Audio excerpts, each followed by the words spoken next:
Today's daf we're going to be learning is Zevachim daf Pevav. Today's daf is sponsored by the Hadron women of Long Island in honor of the birth of Gita Neufeld's great-grandson Moshe Chaim Lapidus. May Gita have endless nachat from the newest member of her growing, beautiful family. Mazal tov.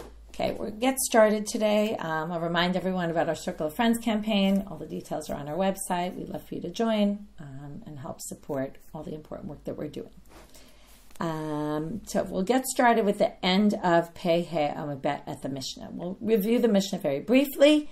The Mishna had talked about a few different things. The first is Ele Imalu Yerdu, and all these things really don't belong on the altar at all, and they're all a list. We won't go through them again, but a list of items that are actually supposed to be eaten by the kohanim or given to the kohanim, and therefore they have no place on the altar, and therefore we're going to take them off. Then we got into the tzemer shebroshek fasim, se'ar shebiskan tayashim, atzamot gidim, karnaim, tlafayim. These are all items, and here we're talking about specifically in the korban olah. I didn't mention that yesterday, but it's very important to mention that. We're talking about in the cases where all the meat of the animal goes on the altar. Normally, remember what happens. We sprinkle the blood, and the sprinkling of the blood is important also for later, so I'm going to set it up like this. You'll kind of, when we get there, then you'll understand. When we sprinkle the blood of a regular sacrifice, that permits two things. If you remember, we called it a matir when we learned about pigul. The sprinkling of the blood is a matir. It permits something. It permits the imurim to burn on the altar, which weren't really destined for that yet until the sprinkling of the blood. And then it permits the rest of the meat to be eaten. When it comes to a burnt offering, the sprinkling of the blood basically permits or enables all the whole animal to go burn on the altar. The only thing that clearly comes off is the hide. If you remember, we talked about hefshet and yituach, where they would take off the hide because the hide goes to the kohanim. There's an explicit pasuk about that. But what about all these other parts that aren't really part of the animal? And we learned yesterday that there's two psukim that seemingly contradict each other. And one is from Vayikra, chapter 1, verse 9, in the section about the burnt offering. And it says the kohen burns everything.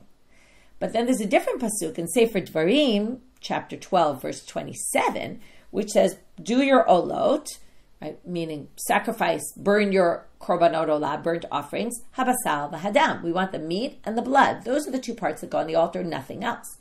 So the Mishnah had already brought this drasha and said, well, all these things like the hair of the animals or the wool or the bones or the sinews or the horns and the claws, all those things, if they're attached, they go on. Tira kol means you burn everything, including all those parts. But where it says only the meat and the blood, well, when it means only the meat and not the other parts, that's if they're already detached. Okay? And that's the distinction that they make. So now that's the Mishnah, and now we're going to basically repeat this drasha 3 times. You'll see why. So the first is just to bring a braita, and here we have a bit of an expanded version, even though a lot of this was already said, because the Mishnah this time actually brought the drasha, so we had the drasha. But the braita is going to a little bit have a bit of a, do you really think this? And maybe you think something else. And no, we learned it from the pasuk. So it's just a bit of a different manner, but it's the same idea.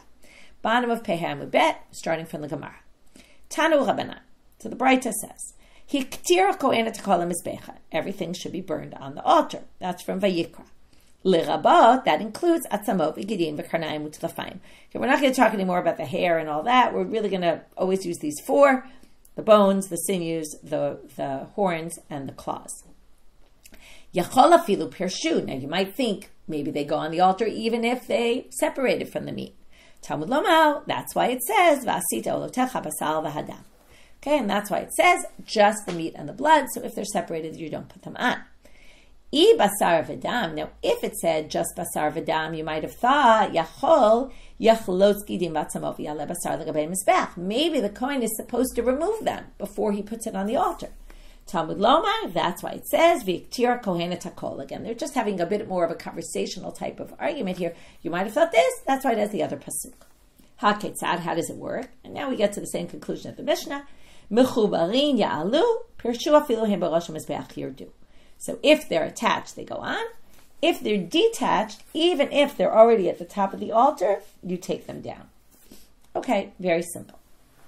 However, now it's going to get complicated. And I said we're going to see this 3 times, this drasha, because the 3rd time we're going to see it is because the Gemara now asks the following question.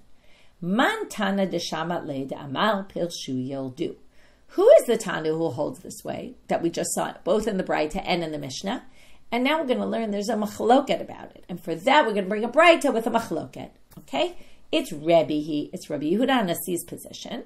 Which, okay, he wrote the Mishnah, edited the Mishnah. So it makes sense. He put his own opinion in, although he doesn't always do that. So just so you know. But in this case, it happens to be just his opinion. And Tanakama, or the rabbis, disagree with him, as we're going to see in the following Braita. Detached, as it says in a Braita. First, we're going to see a different opinion. Okay, we're going to have first Tanakama, and that's why he's usually called the first Tana. It's usually what comes first. And then we're going to have Rebbi. So here's the new opinion. Hiktir hakohen et hakol hamizbecha, lerabot atzamot v'gidim v'karnayim v'tlafayim, ve'afilu pirshu.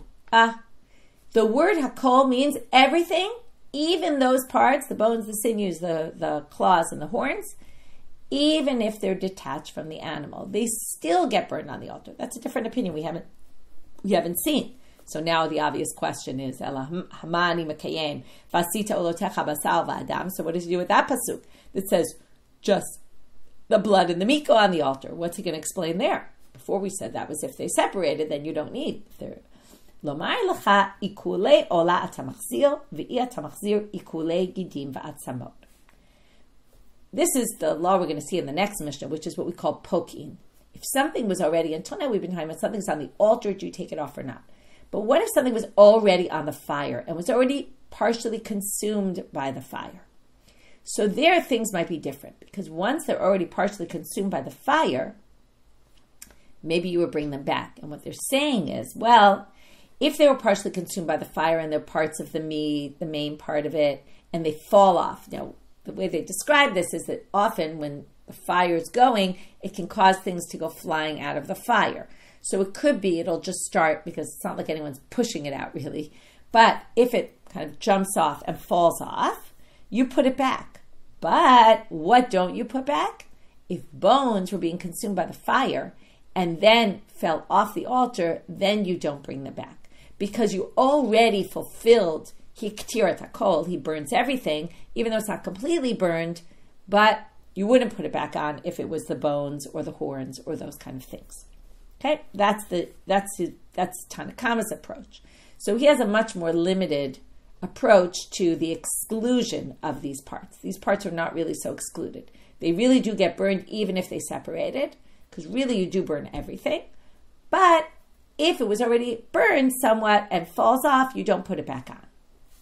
And here we're going to hear Rebbi for the 3rd time, because now we're just quoting him in the context of this machloket, because again, we're trying to prove until now we haven't seen it's Rebbi's opinion. This Braita is brought to show this is Rebbi's opinion. Rebbi, the one you saw in the Mishnah and the other Braita, Rebbi Omer, Katuv Echad Omer, Hiktira Kohen et Kol HaMizbecha, Riba. So we have a pasuk that includes a lot of things, but Katuv Echad, right, includes everything. Katuv Echad Omer, Vasita Olotecha Basar V'Adam, but in Devarim it says only blood and meat. Me'et, that's excluding, not everything. Ha-ketzad, how do we reconcile this? We already know the answer. Mechubarim ya'alu, if they're attached, they go on. Pirshu, afilu hem berosh mizbeach yerdu. But if they were dislodged, then even if they're at the top of the altar, you take them down. Okay? They don't go on the fire. Okay, so far that's easy. Now we're going to get something a little bit more complicated, because we're going to have and I say a little more complicated because both here and at the end of today's daf, there's different ways of reading some of these lines here. I'm going to go with Rashi in this case. At the end of the daf, I'll go with Tosfot, but they're not connected. It just happens to be there's 2 sugyot here which have completely different pshat depending on who you are and how you read them. So this sugya, there's already a girsa problem right here. Pirshu lo ya'alu. Instead of that, Rashi says Pirshu yirdu. Okay? And that we're talking about which words in Rebbi, who we just read. He said, Pirshu, afilu hem b'rosh hamizbeach yirdu. We're now talking about this line. Rabbi Zeira is going to come and qualify this line. Qualifying means it's only talking about a certain situation. Amar Rabbi Zeira, Lo shanu ela shepershu klape mata, aval klape mala kiruvehu ikrivu liikul.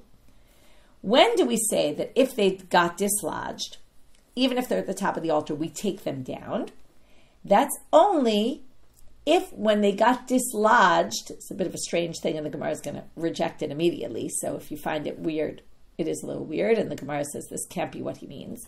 But if they got dislodged and were in a downward direction, which the commentaries explain means they got farther away from the pyre, where the fire is, then you would take them off.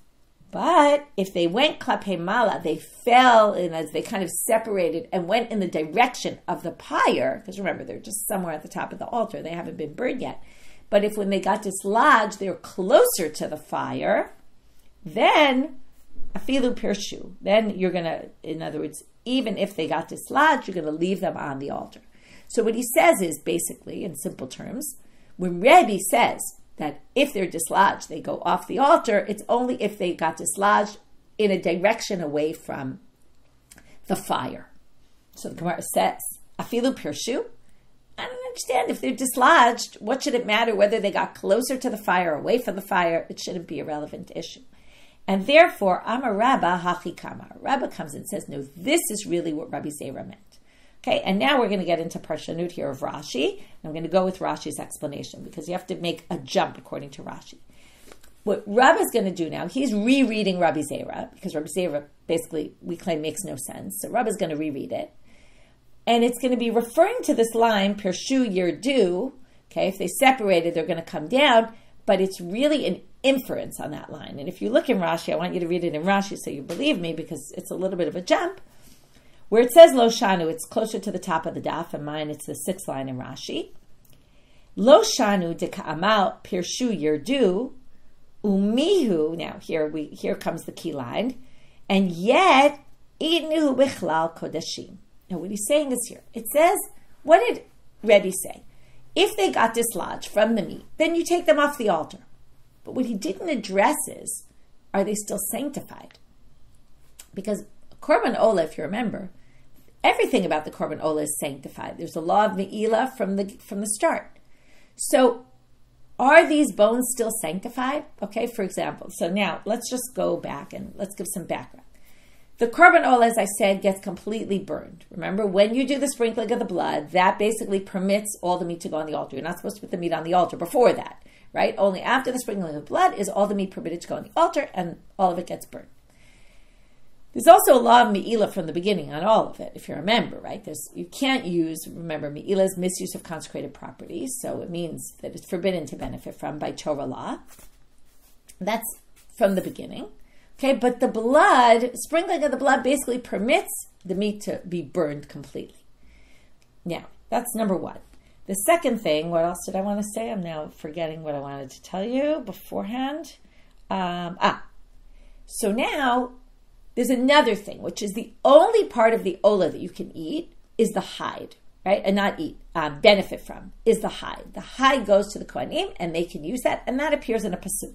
Okay, we're actually going to read the pasuk soon, but I'll read it already now. It's Vayikra chapter 7, verse 8.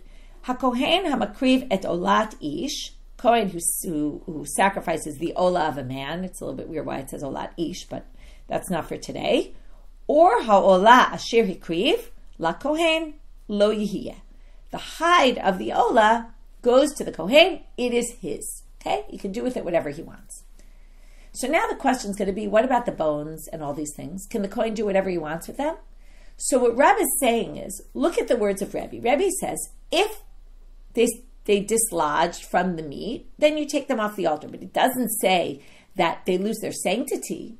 So the inference that Rabba is going to make right now, and on which he's going to, the inference that we're dealing with right now is the fact that they still have inherent sanctity. That is what Rabba is going to claim Rabbi Zeira was qualifying. And we're now going to have two scenarios. One that basically Rebbi was talking about where it retains its kedusha. Now it's disqualified. It doesn't go on the altar anymore, but it still has holiness, so you can't use it. But there is a situation Rabba is going to say, and that's why he's qualifying Rebbi. Again, it's Rabba claiming this is what Rabbi Zeira said, where you're actually going to be able to do whatever you want with the bones. It's going to go to the kohanim, just like, the bones and the horns and all of that. It's going to go to the kohen. Okay? Now, we're going to have to see where we get this from and what the distinction he makes is. So, Amar Rabba hachi kamar. This is what he meant to say, Rabbi Zeira, and again, it's on the inference. Lo shanu ella. So now you have to add these words, and that's why I say this is Rashi, because Rashi clearly, when someone starts adding all these things, it doesn't say in the text, right? It's usually open to interpretation. Not everybody agrees with this reading, but we're going to go with it. So, the fact that it still retains Kedusha, which again was never said explicitly by Rebbi, just remember that, but it seems to be inferred from the fact he doesn't relate to it. Probably it still retains its Kedusha. That's only shepirshula achar zrika. That's only if they separated after the sprinkling of the blood. Aval pirshu kodem zrika, but if they separated before the sprinkling of the blood, ata zrika usharetinu afilu l'me'aben minayu kata desakina. If they dislodge before the blood was sprinkled, then the sprinkling of the blood comes and permits them even to be used to make a handle of a knife. Okay, so basically, let's just start from the end. What Rabba is saying is, if they get dislodged before the sprinkling of the blood, then they never really get forbidden to benefit from, because let's go back now to the first option. If they separated after zrika, which means, remember what I told you, the zrika dam is the moment that what happens when the blood is sprinkled, the meat gets permitted to be burned on the altar, which basically means that if the parts, like I'm just going to call them the bones for now, but it's obviously those four things, the bones, sinews, claws, and horns. If the bones are attached to the meat at the time the sprinkling of the blood happens, what basically happens, and I'm going to read in Rashi because he says it very well. The next Rashi there at the top. Because when you sprinkle the blood, they were attached. Kovatan zrika lemizbech. Zrika, basically, at that moment, these get destined for the altar. Now, chi pershu, now when they separate and get dislodged from the meat before we end up burning them, well, now they're just kodashim psulim, Rashi says. They basically are things that were sanctified for the altar because they were attached at the time. Remember, if you say that the time of sprinkling of blood is key, that's the time that makes this meat destined for the altar. Now, it's true, it's destined for the altar before. And that's where we're going to see some alternate opinion later, I'll already tell you. Someone who views this completely opposite. But what Rabba is saying is, because it's Zrika, they were all part of this, and they were destined to go on the altar, they're going to retain their sanctity forever. Okay? So even when they get dislodged and you don't need to burn them, well, nobody can benefit from them. But if they get dislodged before that moment where this was determined to go on the altar, then when the sprinkling of the blood happens and the meat and the bones are separate, well, the sprinkling of the blood only affects the meat. It doesn't affect the bones. Now, what's the problem? Well, the bones were originally, had me'ilah on them from the beginning. We said all the parts of the olah have me'ilah, right? Other than the hide, which you separate. But what happens? At the moment of Zrika, and this is the words of the Gemara, of Rabba, Atai Zrika comes usharitinu, and it permits it. In other words, at the moment of sprinkling, all of a sudden this korban gets split in two. Now, already physically it's split in two, and that's the whole issue. If it's physically split in two and we have meat and bones, then what happens? Zrika comes and says, well, meat, you're going on the altar. Everything else? Oh, well, now me'ilah permits you to the kohen. Now, you have to explain, well, where does he get the idea that bones can be permitted to the kohen? It only says on the pasuk, the hide is permitted to the kohen. So we're going to have a proof for that, which is going to come right now. But I want to make sure you have this idea, because it's a little complicated, and soon we're going to prove the opposite, so I want you to get this idea straight before we confuse you more. But that, again, if it's attached to Zrika, then it gets destined for the Mizbeach. Once it's destined for the Mizbeach, even once it's no longer relevant to be burned because it's separated, well, it still has its sanctity to it. But if it was separated before, then Zrika determines this goes that way, that goes that way, right? Zrika determines meat gets burned, the rest is permitted to the kohen. Now, where does he get this idea that it's permitted to the kohen even to make a handle for his knife? Well, Rabbi Yochanan mishum Rabbi Yishmael. He quotes Rabbi Yochanan quoting Rabbi Yishmael. Shene'emar. Ne'emal lo yiyeh ba'olah. That pasuk I told you before. The or of the olah, the hide. It said, pay attention to the words. Asher kriv la kohen. Okay, Asher kriv la kohen. The or of the sacrifice that you sacrifice to the kohen, lo yiyeh. It will be to him. Now those words, it will be to him, are unnecessary because it already says, HaKohen HaMakriv, the Kohen who sacrifices the Or HaOlah, Asher Kriv, La Kohen, goes to the Kohen. Okay, so you don't need the words Lo Yiyeh, because they're unnecessary. We're going to darshan gezeira shava from them. Now, you don't always need gezeira shava to have extra words. You can even do gezeira shavas on non-extra words, but there's a principle, you might remember, that says that you can do gezeira shava if the words aren't unnecessary, meaning if the words are needed for the pasuk itself. But if you have a difficulty on it, like you raise a question, you can knock out the gezeira shava. But if the words are completely unnecessary, which they are here, then you can't knock out gezeira shava even by a logical explanation, that this doesn't make sense. So what we're going to show here later is, this actually makes no logical sense, and you could have knocked it out, but because these words are unnecessary, then you don't knock out the gezeira shava. The gezeira shava exists. Okay, that we're going to do in a minute. But let's get the gezeira shava first. It says lo yiyeh ba'olah, and it also says ne'amar lo yiyeh ba'asham. By the korban asham, remember what goes to the kohen? The meat goes to the kohen. And how do we know that? Because it says in the pasuk, kachatat ka'asham. Okay, the chatat is like the asham. The asham is like the chatat. The guilt offering is like the sin offering. Torah achat lahem. HaKohen asher yachaper bo lo yiyeh. The kohen who does the atonement, who does the sacrifice, it goes to him. So also the word lo yiyeh goes there. Now there it's talking about the meat. Here it's talking about the bones, but right, the Torah anyway is going to be about the bones. Right there it was talking about the hide. It's talking about the meat. Anyway, they're going to say like this: Ma asham atzmotav mutarin. Now just by the asham, well, the meat's mutar, so obviously the bones are permitted to the kohen. Af olah atzmotav mutarin. Also in olah, the bones are going to be permitted. And the Gemara points out, as I told you, mufni. Mufni means these words are unnecessary. Di'i lo mufni, because if they weren't unnecessary, we could completely knock out this kal v'chomer, this gezeira shava, by logical reasoning. Di'i lo mufni, if it wasn't available, that's what it means, right? The words are extra.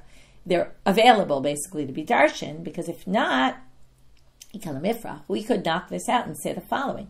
Mala asham shkem b'saro mutar. You can't learn from the asham whose bones are permitted, that the olah's bones are permitted, because the asham, the meat is permitted. So of course the bones are permitted. But who's going to say, right, lo yi, and there, right, mala asham shkem b'saro mutar, the meat is mutar, that's why the bones are permitted. But the olah, the meat's not permitted, maybe the bones aren't permitted. So it's a very weird gezeira shava, but lo yiyeh yeteraktiv. But lo yiyeh is actually unnecessary, and therefore it's clear you can learn this gezeira shava. So again, let's just review. Rabbi Zeira said, Rebbi said his words only if they moved away from the altar, then they would go off the altar, not if they moved closer to the fire. If they move closer to the fire, we would leave them. The Gemara says that makes no sense whatsoever. Who cares if it's closer or not closer, right? Doesn't make any sense. So Rabba comes and reinterprets it, and that he wasn't talking about Rebbi's words, he was talking about the inference from Rebbi. That even though you take them off, they still retain their inherent sanctity, and that's only if they separated after the blood was sprinkled, because the sprinkling of the blood destined them for the altar. So even though now they're not anymore relevant for the altar because they separated from the meat, still they're going to have inherent sanctity. But if it's split before, separated beforehand, then the sanctity is removed entirely. Okay, this is an important point. There's 2 points here that Rabbi Lazar soon is going to have a completely different take on. He's going to think that the bones are never permitted entirely, and he's also going to think that the before and after the blood being sprinkled is going to be the reverse, okay? We'll get there soon.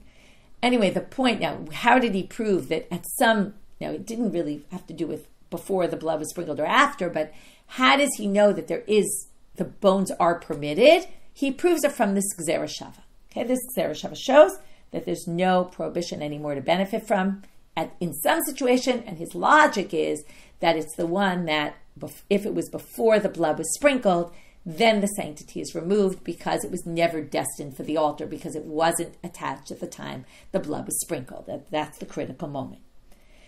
Before we get to this alternative opinion, we're going to have a difficulty. Mativ Rav Ada bar Ava. He comes and brings a source that contradicts. It's Tosefta and Me'ila.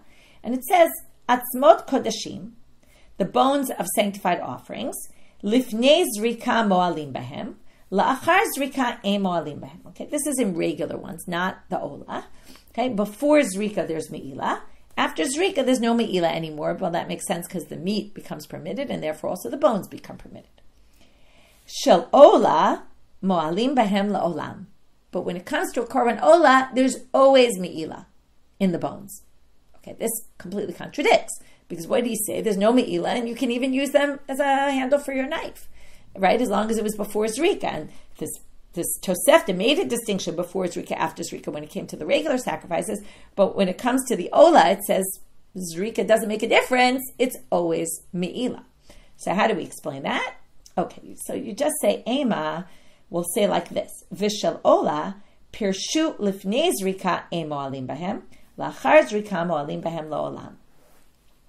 The one thing the Breita didn't relate to is, are we talking about bones that are attached or detached? So they're going to say, oh, when it says Shel Ola Moalim Bahem La'olam, that's if the bones remain attached. Okay? So if, again, Pirshu Lifnei Zrika, if they were detached before Zrika, E Moalim Bahem. But La'achar Zrika, but if it was after Zrika that they detached, then Moalim Bahem La'olam. And that matches perfectly with what Rabba said. Okay, so if we just reinterpret, it didn't say when the bones separated from the meat. If we add that to the picture and say, oh, when it said it always has Me'ila, that's if it's separated after the blood was sprinkled. And then that fits perfect with Rabba, and then we have no question. But now we're going to point out Pliga de Rabbi Elazar. And here you're going to get confused because now all of a sudden we're going to say the sprinkling of the blood works differently than we thought before. So let's just review before we move on to understand the second approach. According to Rabba, the sprinkling of the blood is what destines the bones for the altar. So it destines everything for the altar. So if they're attached at the time they get destined for the altar, they'll always have Me'ila. If they're detached at that moment when things are destined for the altar, then they never get destined for the altar, and therefore they're completely permitted to the Kohen based on the gezeira shava from the Asham. Comes Rabbi Elazar and says, so we're going to say that basically Rabba takes issue with Rabbi Elazar and has a different approach than he does, because Amar Rabbi Elazar, like I said before, he's going to differ on two issues. Pirshu lifnei zrika moalim bahem, he's going to say the opposite. It's when they separated before zrika, that's when there's me'ila forever. La'achar zrika, if they separated after zrika, lo nehenim velo moalim. Lo nehenim velo moalim is a key phrase that comes up a lot, and we're going to see it, especially, I guess, when we get to Me'ila. It comes up all over in Zevachim and other things, which, when we're talking about sanctified things, which is a term that means, in simple terms, it's forbidden by rabbinic law to benefit from. It means there's no Torah prohibition. Okay? So he agrees with Rabba, basically, that there's a distinction. A case where it'll be forbidden to benefit, a case where it won't be forbidden to benefit from. But he differs, number one, on which case is which, and we'll explain the logic of Rabbi Elazar in a minute. But he also differs on when we say it's permitted, there's no me'ila anymore, but can you actually use it for a handle of a knife? No. Because he says, by rabbinic law, you can't benefit from these bones because they're bones of an ola. So he basically is not going to allow you ever to really benefit from them and use them for your own purposes. Okay, so that's two issues he takes. He doesn't ever think it's permitted. He just says it's not me'ila midoraita. By Torah law, it's permitted. And in which case, after zrikas. Okay, so what's the logic here? So let's look at Rashi. Pirshu lifnei zrika moalim behem laolam. Okay, this is much further down on the daf, about 12, 15 lines from the bottom of Rashi. De kevan de pirshu, since they separated before zrika, ve'inu lav b'nei aktaraninu, and they're not supposed to be burned, lo ahane le zrika ubisurayu kaime. He's going to say the opposite. If they separated before zrika, now remember what I told you before. Ola in general has me'ila, okay? Now, what Rabba's whole theory was, well, if it was never really destined for the altar, because at that moment when the meat gets destined for the altar, it's going to be totally permitted. He says the opposite. Zrikat dam, what does it do? It affects the meat, because it now says the meat's going to go burn on the altar. If the bones are not connected at that point, then the zrika doesn't have any effect at all on the bones. So the bones remain in their original status as completely forbidden by Torah law. Because at this point, the zrika has no effect whatsoever on the bones because they're completely separate. So the zrika doesn't relate to it at all. And they started with me'ila, and the me'ila never got removed. But, pershula achar zrika, lo neheni midei Rabbanan, I'm back in Rashi. Okay, meaning rabbinic law, you can't benefit. V'lo mo'alim, but there's no law of me'ila. Why? Because if they're attached at the moment of zrika and then separate, Kir Rabbi Yishmael, the Gamar mi lo yiyev da'asham. Now he still has this lo yiyev the asham. In other words, what does he say? The gezeira shava that says this is going to go to the kohen, meaning there's no me'ila by Torah law. Torah law is completely removed. Now later the rabbi said, well, but don't benefit from them. But theoretically, he does still hold by this lo yiyeh. For asham, now how does he get that it's all about zrika? That it's zrika, it gets determined it's going to go to the kohen, because in an asham, pershula achar zrikahu. Right? With the asham, the bones must be that they separated after zrika, because that's when, right? Why? Because to ishtere basar, ishtere bezrika lekohanim. Sorry, to bahade basar, ishtere bezrika lekohanim. How can you say the bones are permitted? Because what happens in an asham, in the parallel situation, the sprinkling of the blood permits the meat for the kohanim, because the kohanim get all the meat. If they get the meat with the bones, right? The only way the bones of the asham are permitted to the kohen is if they're attached to the meat at the time of the sprinkling of the blood. So comes Rabbi Zeira and says, that means at the sprinkling of the blood in the olah, since we're learning it from asham, there won't be me'ila, it'll be for the kohanim, even though he doesn't actually permit it to the kohanim entirely, but that's for rabbinic law. But it's the sprinkling of the blood also, which is going to tell you, just like in the asham, the bones get permitted, also here the bones are going to be permitted. Now, if they're attached, they'll go with the meat, they'll be permitted, but they won't really be permitted because they're still attached to the meat and have to go get burned. But if they separate after that point, then they'll be able to go to the kohen. And the basic theory is, because it's parallel to the asham. The asham, the bones aren't permitted till the blood's sprinkled. And they have to be attached to the meat when the blood's sprinkled to permit them.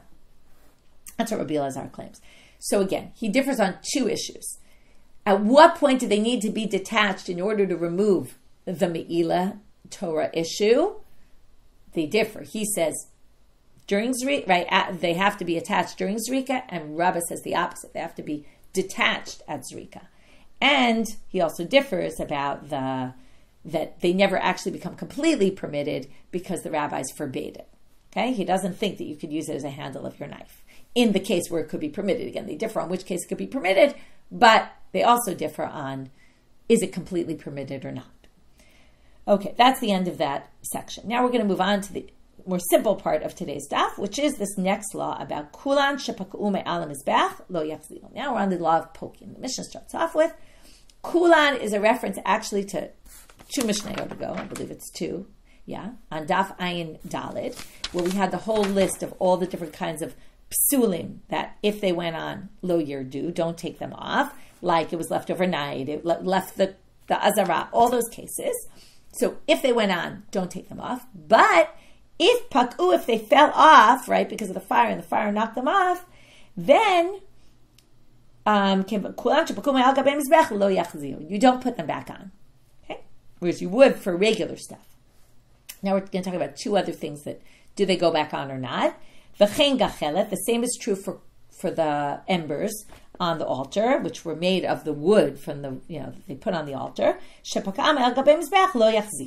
Also the coals, the embers that are there on the mizbech, you don't need to put back on. Now, by the way, I just want to point out, you don't put them back on sounds like you can't put them back on. Rashi says in both these cases, we're talking about you don't have to, but you can if you want. That's a big difference. Right? If you talk about all these disqualified korbanot, that if they went on, well, don't take them off. But if they fell off, don't put them back on. That's not what the Mishna is saying according to Rashi. Rashi says if they fall off, you can put them back on, but you don't have to. Now, if they're the actual meat, you're going to have to put it back on. But if they're the disqualified meat, then you don't. Okay? Now, Devarim shepaku me'al gabei mizbech. Now we're talking about kosher, perfectly good limbs of body parts of, these are for the korban olah, the burnt offering, that fell off the mizbech, case 3. Okay, we had disqualified things, we had the embers, which were made of the wood, which, doesn't need to be offered on the korban. That's why you don't have to put it back on. Even though both these cases, the Mizbeach sanctified it, right? We said it becomes the lechem of the Mizbeach. It becomes, right? Everything is sanctified by the altar. But because they were either disqualified or they were just wood, so you don't have to put them back on, but you can if you want. But but parts of the animal that went off, well, it depends on the time. And the Gemara is going to have a big question. Well, why time? Okay, but kodim chatzot. Remember, they usually got burned and they burned throughout the night. So if it's before midnight, yachzil u'mo'alim behem. You have to put them back on. And if you misuse them, you take them off and you start doing something with them, benefiting, forbidden by Torah law. After midnight already, they're totally permitted to benefit from, like they're already considered burned, and you don't have to put them back on. Okay, new halacha, and then we'll get back to this in the Gemara. All these things we said, if they go on the altar, you don't have to take them down. Remember, it doesn't mean they went on the fire, it just means they were physically on the altar. Now we're going to learn not only that, if they were physically on the altar, also if they were physically on the ramp. If you just started bringing them up the ramp is like the altar. It sanctifies things as well. And just like the Mizbeach and the ramp, the altar and the ramp itself can't sanctify items. There's another thing in the temple that can sanctify items that even though, right, things are supposed to go in them but are disqualified can become sanctified. Also klei sharet, also sanctified vessels. Like remember we talked about you put the komets in a sanctified vessel, you put the blood in a sanctified vessel. That can also sanctify things that are disqualified if there are things that belong in there. Okay, now the Gemara, let's start with the issue about the timing, which is actually not the first issue in the Mishnah, it was the third line in the Mishnah. Hechidami, what's the case here of midnight is the key time? If it's still meat, okay, right, you put meat on the fire, it's going to burn, and over time it's going to change its form, right? It's going to go through a bunch of stages. First it's yummy, delicious cooked meat, then it becomes charred, then it becomes really burnt, right, hard as a rock, and then it turns to ash at a certain point. So if it still has something that you could, let's say, eat, even after midnight, you're going to have to put it back on. And if it has nothing, it's just ash. Though, even before midnight, if it turned to ash, you're not going to have to put it back on. So what's this timing issue? Turning out on a bed, bishriri. We're talking about, as Rashi says, they're kashim. They hardened. Shenitkashu machmata esh shaltabe bekulan v'nisrefu. Ela shelo na'asu pekam. Ela ke'itzim yiveshim hemitocham. It's kind of like turns to like a hard wood. Okay, it hardens, so you can't really eat it. It's not juicy meat. It's hard, but it didn't turn to ash yet. Okay, that's what we're talking about. And then midnight is the deciding factor. So midnight is only an issue for something that's at that exact stage of burning. So it already really limits this halacha. But now we want to know manan anile. Where do we get this from? So Amarav says like this: Katuv echad omer kol halayla v'yiktir. Katuv echad omer kol halayla v'helim. This is not exactly accurate what the Gemara is saying in this way, or what Rabba is saying. It never says kol halayla v'yiktir, kol halayla v'helim. Okay, let's understand what they're talking about, and then I'll explain all the words also. We're talking about Vayikra chapter 6, verses 2 and 3. Now, it only says kol halayla once, but it's in between two actions. And it says all night. So let's read it. Tzavat Aaron ve'banav more command Aaron in a sense to say, Zo Torat ha'olah, these are the rules for the olah. Hi ha'olah mokdal mizbeach, this is what you put to burn on the fire. There's the hiktir. It never says the word hiktir here. It just says it's supposed to be burned. Kol halayla, all night. Ad haboker. Soon we're going to get to this ad haboker, which is another unnecessary word. All night until the morning. If I tell you all night, obviously I mean until the morning. So until the morning is unnecessary, but right now we're ignoring those words. Kol halayla, all night until the morning. Ve'esh ha-mizbeach tu kabo, and you should have the fire on the mizbeach will burn it. Okay, so there you have nighttime, all night, and fire going. Okay, the fire burning the meat. The next pasuk says, "V'lavash ha-kohen midobad u'mechnasei bad yobasha b'saro." Okay, the kohen takes his clothes.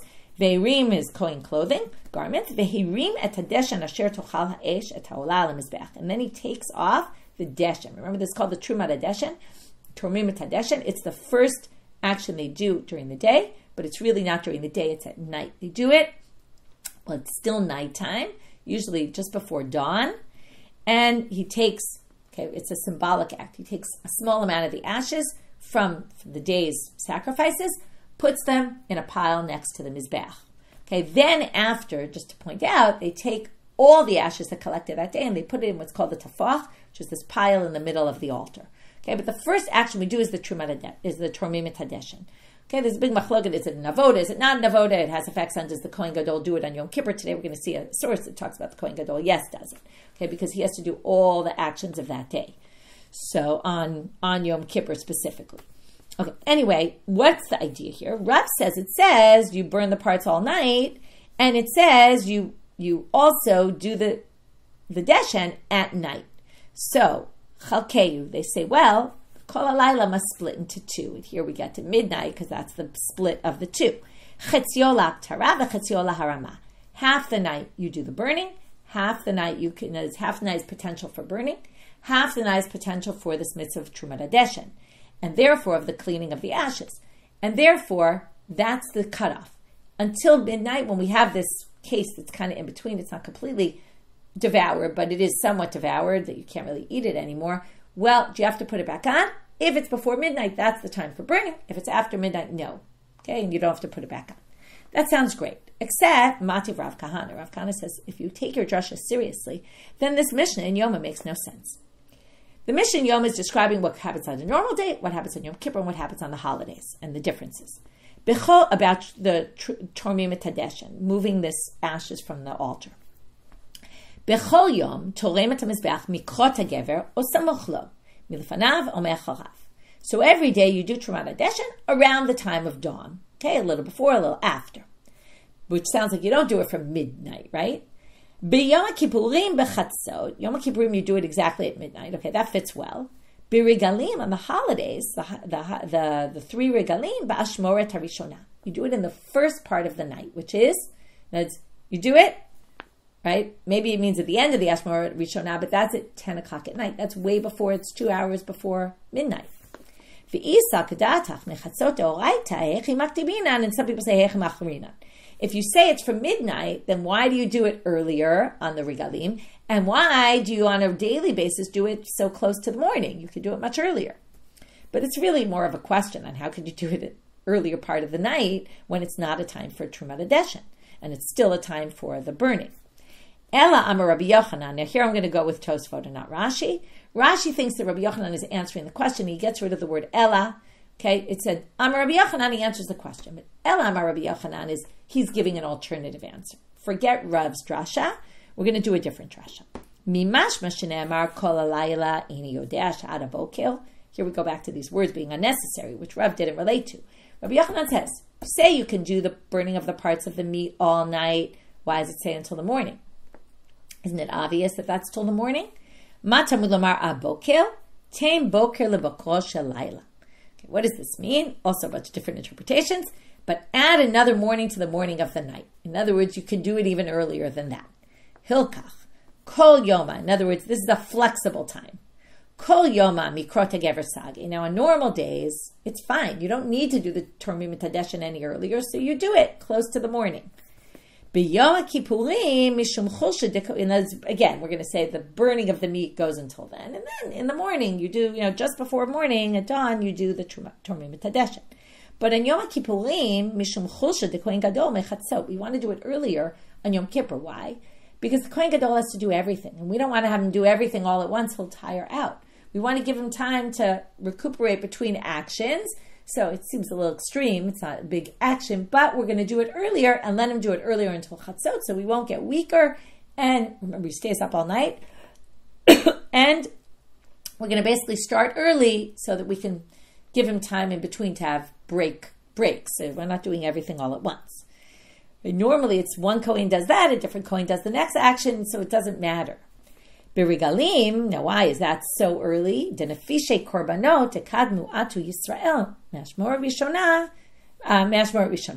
So because on the Regalim there's so many korbanot, and people come to the temple early. Here we get this vision of people coming super early to the temple. Now there's different opinions about what exactly the issue is here. Some people say we're not talking about the first day of the Regal because it's after the first day, there's so many korbanot. So by day number 2 of the regel, we do Trumat Hadeshin early because so many ashes, and it's a bigger job. Now, like I said, the Trumat Hadeshin is a very small job. It's just symbolic. But then to collect all the ashes from that day and put them in the tapach, you need a lot of time. And the people are going to come very early to the temple because everybody wants a spot and everyone wants to get their sacrifices in. So it's going to be jammed early on. So get it done early so that you can start as soon as everyone starts coming in. You can start dealing with their sacrifices, even though you can't really do the sacrifice till the morning, but you can do preparatory work. Some people say it's because people come so early, there's no space to move around, so they want to get it done early before it gets super crowded, and there's nowhere they can move around. So that's another interpretation. And Kedikatani Seifa, as it says at the end of that Mishnah, Lo Hayta Kriyat Gever Magat Ad Sheitah Azara Le'ami Yisrael. When by the time the dawn came that day, the Azara was already completely full of people. Okay, and that just shows the masses of people that came, and they would come super early to get a spot. And anyway, that proves this, and that was Rabbi Yochanan has a completely different interpretation, which then doesn't put chatzot as always the cutoff, right? It's not this half the night this, half the night that, and that resolves the problem. Okay, Rashi has a different way of reading it, but we're going to stick with Tosfot on this one. Okay, so we'll be fair. Rashi on the earlier machlok, Tosfot on the latter one. I just go with the one that makes the most sense in the pshat reading to me. You could read Rashi's and say that makes more sense to you, but for me, that's how it made more sense. Okay, so we started with these different kind of things that the bones and all that, and then we went through what's the drasha. How do we know that there's a difference between if they separated or not? And that Rebbi interpretation, we learned that there was a different opinion about it entirely. That even if they separated, they still stay on the altar. Then we talked about Rabbi Zeira, who limited Rebbi, but then Rabba came and said, your limitation is not a good one. I think it's limited in a different way, and Mori was limiting the inference from what Rabba said about that the Kedusha is still on there, and he had a completely opposite approach of Rabbi Elazar. They differed on 2 issues. Then we got to pokin, this halacha pokin, and the main thing we were dealing with is parts of the sacrifice that fell off are returned before chatzot, not returned after chatzot. And then we have Rav's drasha on it, which seemed to be difficult in light of a Mishna and Yoma. And Rabbi Yochanan gave an alternative drasha that explained again. Both of them were trying to explain the time difference, because obviously they don't overlap. You can only clean the ashes once the meat is done. So where that time is, and according to Rabbi Yochanan, it kind of differs depending on what, there's flexibility. Okay, according to Rav, it was pretty clear. It's chatzot, which then was difficult because the Mishnah and Yoma didn't say, right, gave a different, completely contradicted that. And according to Rabbi Yochanan, it was more flexible depending on what the needs are. With that, we finish for today. Wishing everyone a good day.